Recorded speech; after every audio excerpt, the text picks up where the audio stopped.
Tonight on the Muskie Daily, all Greek houses are in use for this academic year. Students get hooked on campus organizations. And the third annual fishing derby is just around the corner. All that and more right now.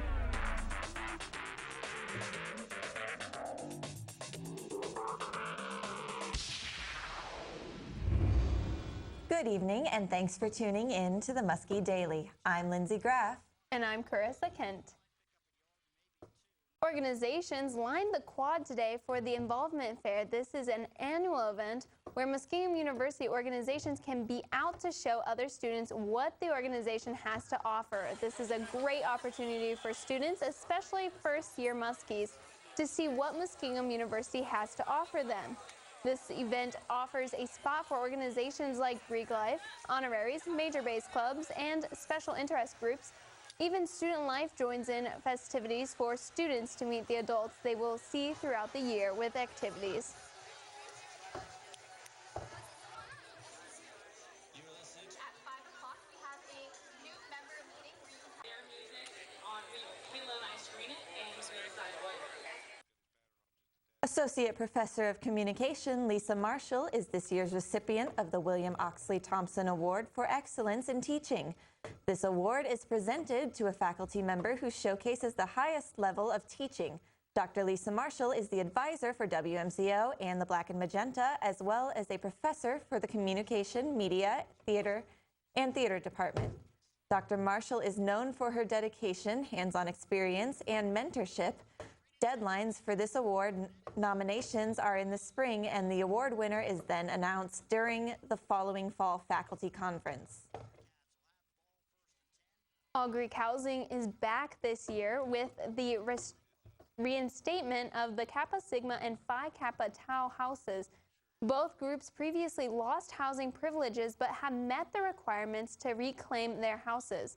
Kappa Sigma had the opportunity to live in its house last year, which was being used as a residence hall, but the group was not ready to occupy the building.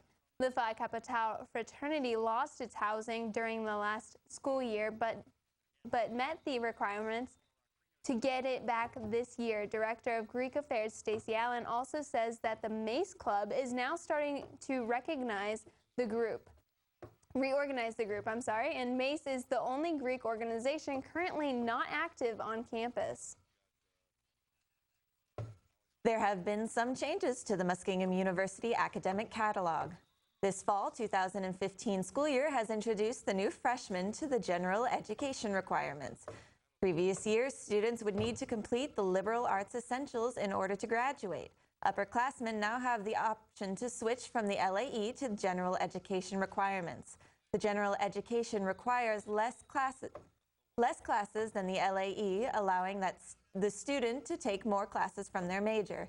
The freshmen in upcoming years will not be able to enroll under the liberal arts essentials. Coming up next, we'll take a look at what is going on around the nation right after the break.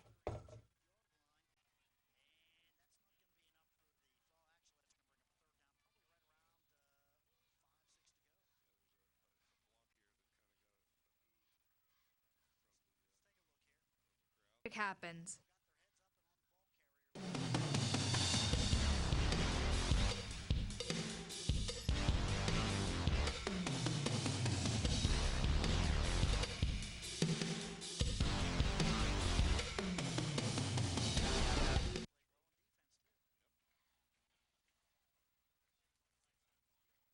Dozens of Cape Cod beachgoers worked frantically Sunday morning to try to get a beached great white shark back into the ocean.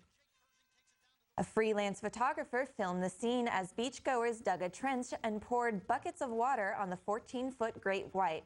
The crowd then cheers as the shark is dragged back into the water. The effort, however, came too late. The shark was reported dead once back in the ocean.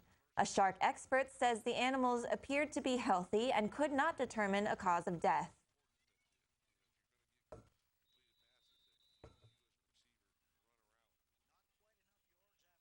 Introducing the newest model from Rolls-Royce and the only one not named after a poltergeist.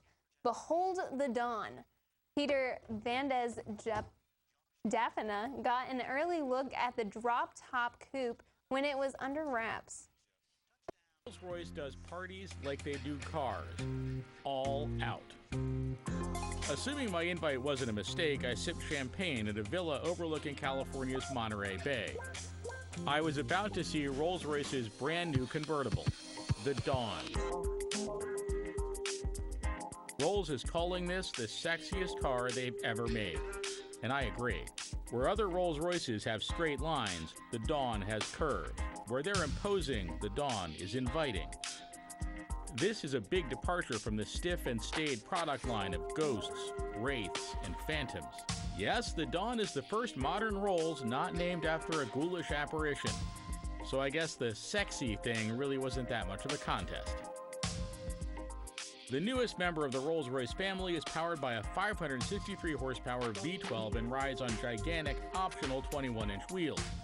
If you're not digging the bright orange interior, remember, this is Rolls-Royce. You can have your Dawn in any color you want, inside and out.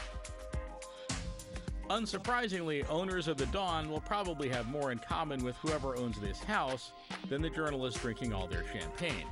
Prices are expected to start around $400,000.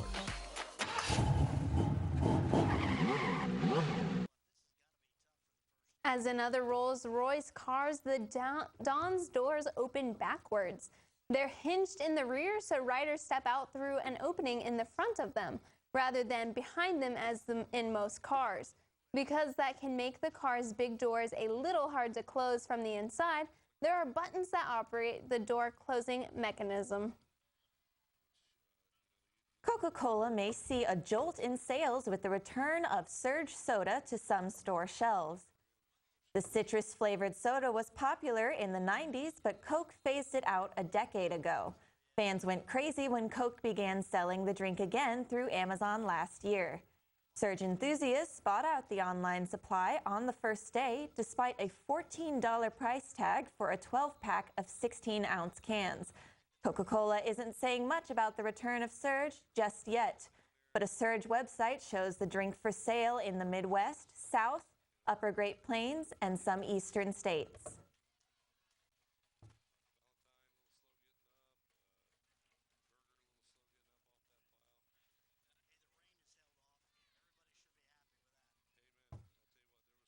Up next, we have a look at the forecast for the rest of the week. And later, an update on your Fighting Muskie Sports news.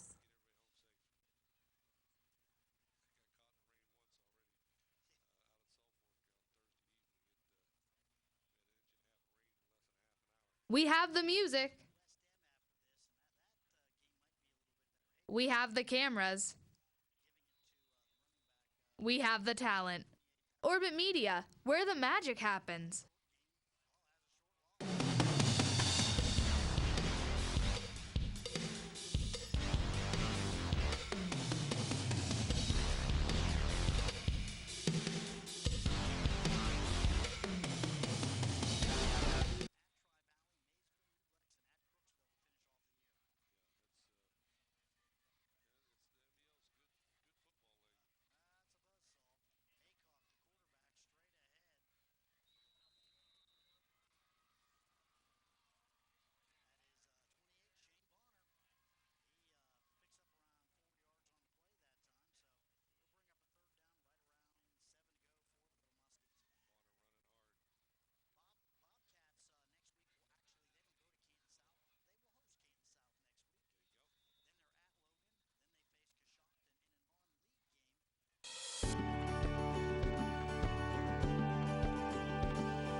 Tonight will be 67 and mostly clear. Tomorrow will be 85 and have a thunderstorms.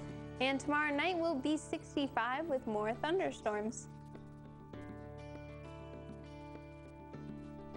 Now for a look at your extended weather forecast. Coming up next is your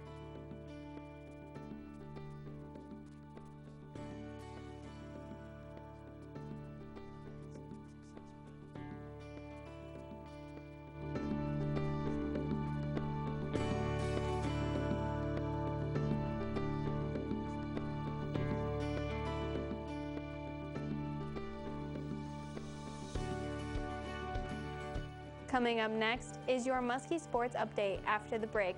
I'm Carissa Kent.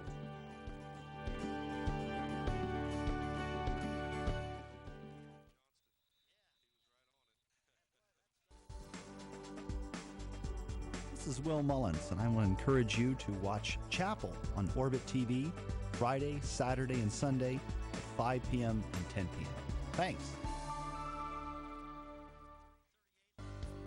Find out what decisions are being made at Student Senate that could affect your campus organization by tuning into Orbit TV on Tuesdays at 11 in the evening, and again on Wednesday through Sunday at 10 in the morning and 6 and 11 in the evening.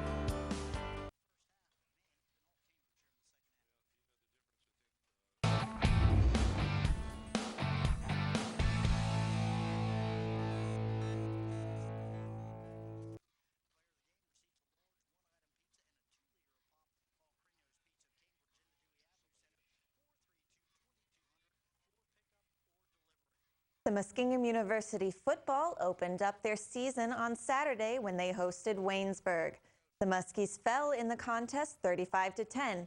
Quarterback Cody Williams shook off a slow start to the game, going into halftime down just 14-10. The Yellow Jackets then used an explosive second half to pull away and secure the win. Williams led the Muskie attack with 127 yards through the air while adding 57 yards rushing and 1 touchdown. The Muskies will be back in action on September 19th when they go on the road to Mount Union. The John Glenn Little Muskies also played last weekend, playing host to Cambridge in a non-conference battle at McConaughey Stadium on Friday night. The home team fell 30-0 in the contest. The Little Muskie offense couldn't get anything going against the stout Bobcat defense during the game. With the loss, the Little Muskies fell to 0-2 on the young season, with their next game coming up on Friday, September 11th, when they travel over to Zanesville for a date with West Muskingum in their first conference game of the 2015 season. The women's soccer team fell on the road against Mount St. Joseph on Saturday, 7-0.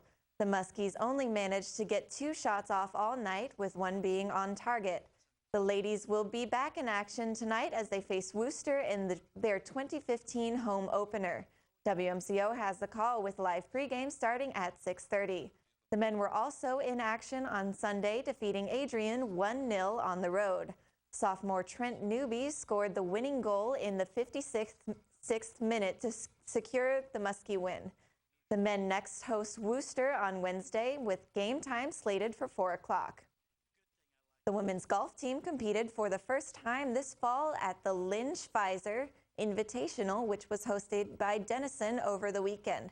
Sophomore Emmy Miller paced the Muskies, finishing the weekend tied for 57th in the 91-player field, shooting a total score of 192. Senior Christine Holmes was the second highest placer for the Muskies, shooting a 246 to finish in 87th place. The ladies will next be in action at the Ohio Wesleyan Invitational on Saturday, September 12th, and Sunday, September 13th. The women's tennis team also started their season over the weekend, competing at La Roche College on Saturday. The Muskies fell to La Roche 9-0, but had a couple of chances to secure a win in their single matches. Elizabeth Naus and Nicola Burkhardt both dropped their third set tiebreakers that could have won them their matches and given the Muskies a few points on the day. The young Muskies will be back in action on Saturday when they host Cedarville here on campus.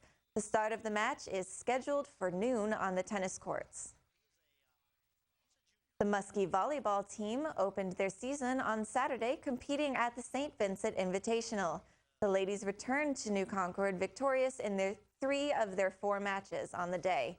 The team started the day strong with a straight set victory over Frostburg State, but stumbled in their second match against Worcester, falling 3-1, then battled ladies back with another straight set win against Allegheny, and concluded the day with epic 5-set battle tournament host St. Vincent.